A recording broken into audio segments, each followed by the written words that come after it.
हे friends, तो काफी quick update में बात करेंगे दी बैटल ऑफ गलवान पर, जो कि सलमान खान की आ रही अपकमिंग फिल्म की ऑफिशियल अनाउंसमेंट है। जिस फिल्म को लेकर के पहले बस बना था कि फिल्म सलमान खान ने काफी ज्यादा मोटिवेशन लेने के बाद चुनेंगे, और फिर क्या था, उन पर जो स्क्रिप्ट का पहाड़ डाला गया था उन सबसे हटकर उन्होंने अपूर्वा लखैया, शायद यही नाम है डायरेक्टर का, उनकी फिल्म को चुना, क्योंकि उनका विजन उन्हें बहुत ज्यादा पसंद आया और शायद सलमान खान को भी ये रियलाइज हो गया कि देशभक्ति बिकती है। लेकिन उन सबसे हटकर इस टॉपिक को, या फिर कहूँ इस सेंसिटिव टॉपिक को, बुक की अडेप्टेशन पर बनाया जा रहा है, जिस इंसिडेंट्स में असल मायने में एक भी बुलेट्स को ना यूज करते हुए वहां पर जितनी भी चीजें थी उन्हें ही उठा करके एज ए वेपन यूज किया गया था, जो कि हमें इस फिल्म के ऑफिशियल फर्स्ट लुक में भी नजर आता है। लेकिन उन सबसे पहले सलमान खान ने अपनी प्रेजेंस को जो बिस्तर पर सर उठ करके एक्टिंग करने वाली बनाई थी, उनसे शायद वो पूरी तरीके से अपनी छवि को चेंज करते हुए इस बार अपनी डेडिकेशन दिखा रहे, ताकि उनका रिटायरमेंट अच्छी तरीके से कट जाए। क्योंकि जैसी फिल्में उन्होंने दी है भाई, एक से एक वाहियात, उस पर तो डेफिनेटली उन्होंने अपने फैंस को फॉर ग्रांटेड लिया ही था। लेकिन अब इस मोटिवेशन पर वो अगर इस तरीके के प्रोजेक्ट को लोगों के लिए सिर्फ और सिर्फ कह सकता हूँ कि अच्छी डेडिकेशन के साथ ही जाकर के बनाएंगे, तभी लोग उसे सपोर्ट करेंगे, जो कि फिर से कहूंगा कि सलमान खान की अभी की हर एक प्रेजेंस में फील होता है कि इस बार तो डेफिनेटली ध्यान दिया जा रहा है। लेकिन डायरेक्टर के ट्रैक रिकॉर्ड को देखते हुए, जो कि उन्होंने कहानी लिखने से लेकर के अगर डायरेक्ट भी की है, तो मैं ऑनेस्टली कह सकता हूँ कि उनके डायरेक्शन का स्टाइल मुझे बिल्कुल भी पसंद नहीं आता। हालांकि उनके करियर में उन्होंने कोई अच्छी से अच्छी फिल्में नहीं, बल्कि कह सकता हूँ कि एक से एक वाहियात फिल्में दी है, जिन सभी के डायरेक्शन का पैटर्न बिल्कुल सेम होता है। लेकिन एक शूट आउट एट लोखंडवाला को छोड़ दो,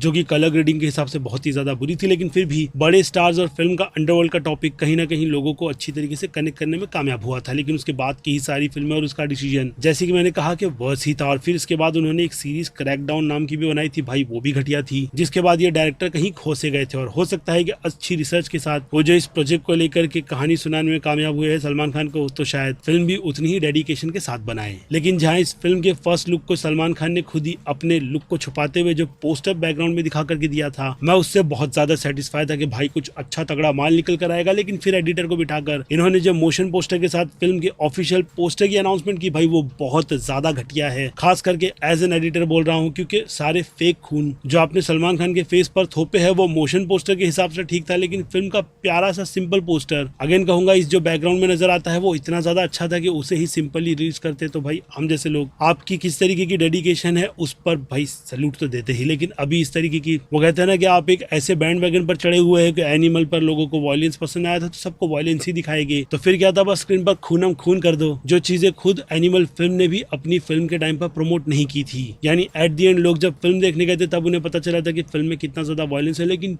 किल भाई उस साल की टॉप लेवल की लिस्ट की फिल्म थी, जिसने अपने वायलेंस को जस्टिफिकेशन के साथ दिखा। फिर मार्क और टट्टी, जो डेफिनेटली बहुत लोगों को पसंद भी आती है। लेकिन खैर, सलमान खान कुछ सीखते सिखाते हुए अगर ऑडियंस के लिए इस बार अपनी डेडिकेशन दे रहे हैं तो हमें उसे सपोर्ट करना चाहिए। लेकिन मैं उतना बिलीव नहीं करूंगा। रीजन है ऑब्वियसली बहुत बार ठगी हो चुकी है, और इस बार भी उनका मूव फिलहाल तो अच्छे डायरेक्टर के साथ आगे नहीं बढ़ा है। बाकी देखते हैं कि कंटेंट, इस पर रिसर्च और उनकी मेहनत किस तरीके की होती है, क्योंकि सिर्फ खून खराबा ही दिखा करके आप इस कंटेंट को जस्टिफिकेशन नहीं दे सकते, जिसकी अभी तो सिर्फ पोस्टर के साथ अनाउंसमेंट ही की गई है। लेकिन रिलीज डेट हो सकता है कि नेक्स्ट ईयर की ईद की ही रहे, या फिर 15 अगस्त 26 जनवरी, जिस दिन अगर सलमान खान अपनी फिल्म लेकर के आ गए तो फ्लॉप वाला टैग लग जाएगा, क्योंकि ईद से उनके करियर की स्पेशलिटी जुड़ी हुई है, जो बात मुझे आपको बताने की जरूरत नहीं। लेकिन खैर, आपकी क्या राय बनती है इस ऑफिशियल लुक और इसके अनाउंसमेंट को लेकर, वो आप मुझे कमेंट में लिख कर बताइएगा। मेरा पर्सनल ओपिनियन इस फिल्म से रिलेटेड मैंने आपको दे दिया है, आई मीन इस अनाउंसमेंट से रिलेटेड। बाकी फिर क्या, मैं हूँ Aziz, movie stock show channel like share subscribe भूलना मत। मिलूंगा जल्दी दूसरी किसी वीडियो में। Till then